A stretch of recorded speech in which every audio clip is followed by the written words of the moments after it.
श्रद्धा के फूल पेश करता हुआ आज आरक्षण के जनक कोल्हापुर के राजा ही नहीं महाराजा साहू जी महाराज कुर्मी के चरणों में श्रद्धा के फूल पेश करता हुआ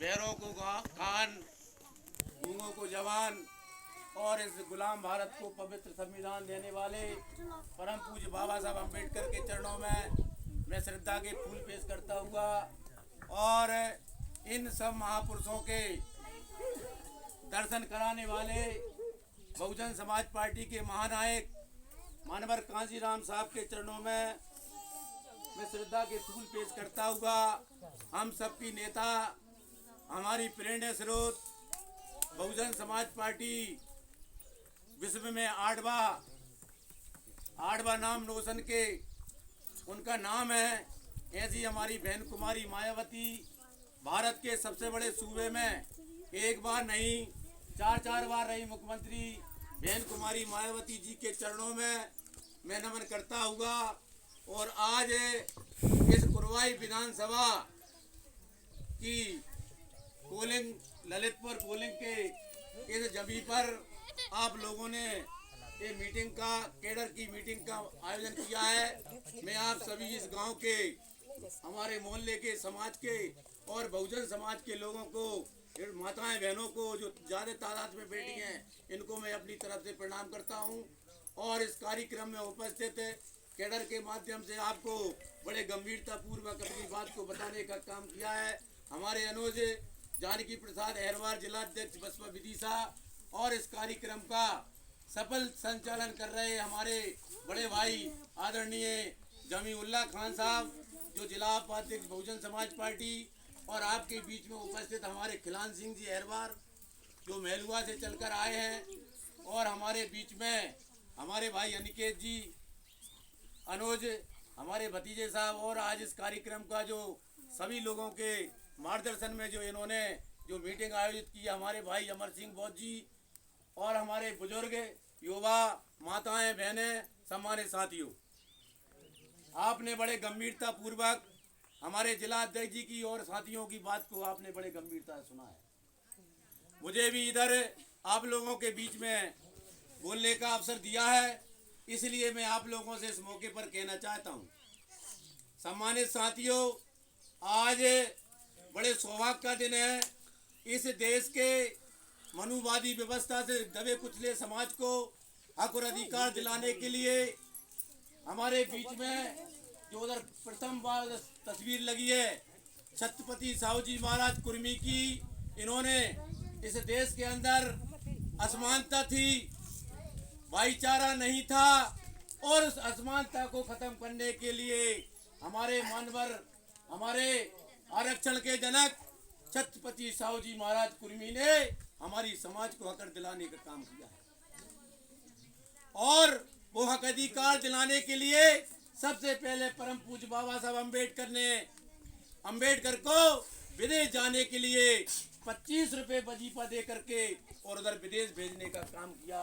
ऐसे महापुरुष की जयंती हम लोग इधर मना रहे हैं और मनाने के बाद आप लोगों को सीखना है कि हमारे बाबा साहब अम्बेडकर और हम सब का भी कोई हम कर्जदार हैं, इन महापुरुषों के कर्जदार हैं जो आज साहू जी महाराज कुर्मी के हम लोग कर्जदार हैं और सोच कर्ज चुकाने के लिए हमारे बहुजन समाज में जितने भी महापुरुष पैदा हुए हैं, चाहे मानवर कांशीराम साहब हो, चाहे बाबा साहब अम्बेडकर हो और चाहे हमारे बहुजन समाज में जितने भी समाज के नेता हैं वो हमारे बहुजन समाज के नेता के कर्जदार हैं, तो वो साहू जी महाराज कुर्मी आज जयंती के मौके पर इस देश की खड़ी व्यवस्था को इस ब्राह्मणवादी व्यवस्था ने, ये राजा नहीं महाराजा थे।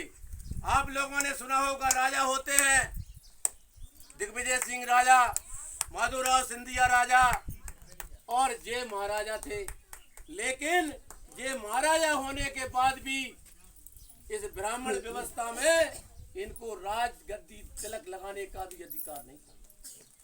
मेरे मित्रों, भारत देश के अंदर जब इनके पिता खत्म हुए तो पिता खत्म होने के बाद परिवार का मुखिया बनाने के लिए समाज इकट्ठी होती है। आज हमारे यहाँ कोई खत्म होता है बुजुर्ग, तो उसके एक दिन का कार्यक्रम पहले होता है।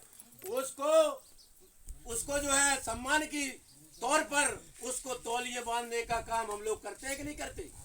करते हैं। तो ऐसा ही इनके पिता शांत हुए तो साहू जी महाराज कुर्मी के तिलक लगाने के लिए कोई ब्राह्मण तैयार नहीं हुआ। ये आपको बात कोई नहीं बताएगा। ये महाराजा होने के बाद भी 18वीं सदी की बात कर रहा हूँ। 18वीं सदी में साहू जी महाराज कुर्मी को कोई ने ब्राह्मण ने तिलक नहीं लगाया।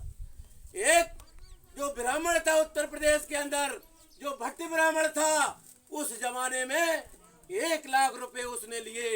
जिसका अंधा था, लंगड़ा था, लूला था, उस ब्राह्मण को उत्तर प्रदेश की नगरी से ला करके और महाराष्ट्र के अंदर, कोल्हापुर के अंदर इनको तिलक लगाने का काम हाथ से नहीं किया। उस भट्ट ब्राह्मण ने ये हमारे पैर के अंगूठे से उनको तिलक लगाने का काम किया। ये बहुजन समाज के लोगों ने ये संघर्ष करके और इन महापुरुषों के आंदोलन का चलाने का हम लोग काम कर रहे हैं। ये ऐसे महापुरुष की तस्वीर आपके बीच में आप लोगों ने लगा के रखी है। 1 लाख रुपए में और इनको तिलक नहीं लगाया, और वो भी पैर के अंगूठे से तिलक। ये खड़ी व्यवस्था होती है। और हमारा ये कुर्मी समाज के थे, ये तेली तमोली हरी गड़िया धोबी नाई ये कुर्मी समाज के थे, और हम चमार बिरादरी के हैं। कोई बलाई बसूर है, कोई काची है, कोई कुर्मी है, कोई धानक है, लेकिन ये सारे के सारे शूद्र हैं। शूद्र में 6743 जातियां। ये वर्ण व्यवस्था है। ये वर्ण व्यवस्था ऐसी वर्ण व्यवस्था है।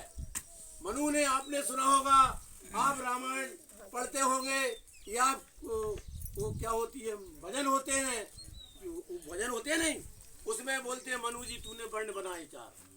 क्यों बोला होगा आप लोगों ने कभी, मनु जी तूने वर्ण बनाए 4।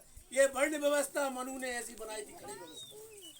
और इस खड़ी व्यवस्था के अंदर ब्राह्मण, क्षत्रिय, वैश्य और शूद्र इतना बड़ा है। कितना बड़ा है? ये 85% है। कितना है? 85%, 85%। और ये देश का ब्राह्मण, क्षत्रिय और वैश्य ये 15% है। कितना है? 15% आदमी और 85% पर राज कर रहा है। वो राज कैसे कर रहा है कि ये व्यवस्था इन्होंने देखी, ये व्यवस्था इन्होंने देखी। साहू जी महाराज कुर्मी ने इनके मकान के सामने एक भंगी समाज के व्यक्ति को, उसका नाम गंगाराम था, उस गंगाराम के दुकान खुलवाई चाय की। बड़ी मत पीजिए भैया, अभी थोड़ा बड़ी मत पीजिएगा, है ना। और महार समाज के थे वो, और महार बिरादरी के व्यक्ति को चाय की दुकान खुलवाई कि यदि राजा पिएगा तो सारी प्रजा चाय पिएगी कि नहीं पिएगी। जो राजा जब कहेगा कि भाई ये दुकान खोलो, आज चमार बिरादरी का आदमी दुकान खोल ले, और यदि उस गांव के लोगों को, पटेलों को पता चल जाए कि आज अमर सिंह ने दुकान खोली है चाय की, कोई चाय नहीं पिएगा। क्यों नहीं पिएगा? लेकिन यदि उस गांव का लंबड़दार, कोई पटेल, सरपंच, प्रधान, विधायक, सांसद यदि चाय की दुकान खुलवा करके बैठ जाएगा तो सारे लोग उसकी चाय पीने जाएंगे कि नहीं। इसी बात को लेकर के छुआछूत मिटाने का भी किसी ने काम किया है तो वो साहू जी महाराज कुर्मी ने किया। और उस व्यवस्था को खत्म करने के लिए फिर हमारे महात्मा फुले, इन्होंने शिक्षा का दरवाजा खुलवाया। इनकी पत्नी सावित्रीबाई फुले, उनका मैं वाक्य सुनाता हूँ। महात्मा फुले स्कूल में पढ़ते थे, और वो स्कूल में पढ़ने के बाद एक उनका दोस्त ब्राह्मण समाज का एक ब्राह्मण बन गया। यदि हमारी जी बिटियां पढ़ती होंगी, इनकी भी कोई सहेली होगी, हमारे भाई बंधु बच्चे पढ़ते होंगे, इनका भी कोई मित्र होगा, और मित्रता में कोई जात नहीं देखी जाती। क्यों भाई, सही है कि नहीं है? मित्रता में कोई जात नहीं होती।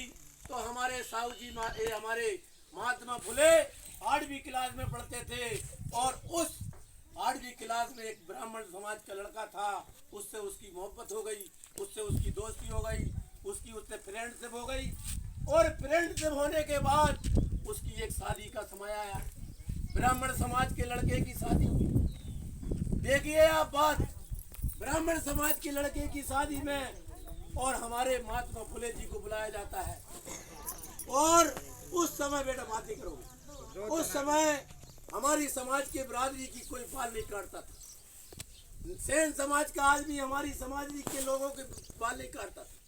हमारे समाज के लोग पहले गुडमुंडा रहते थे, आपने देखा होगा कि कोई बाल नहीं काटता था, बड़े बड़े बाल हो जाते थे और बड़े बाल होते थे।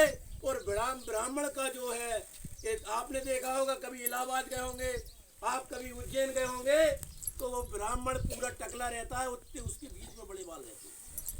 चुटिया रहती है कि नहीं? चुटिया रहती है कि नहीं भाई?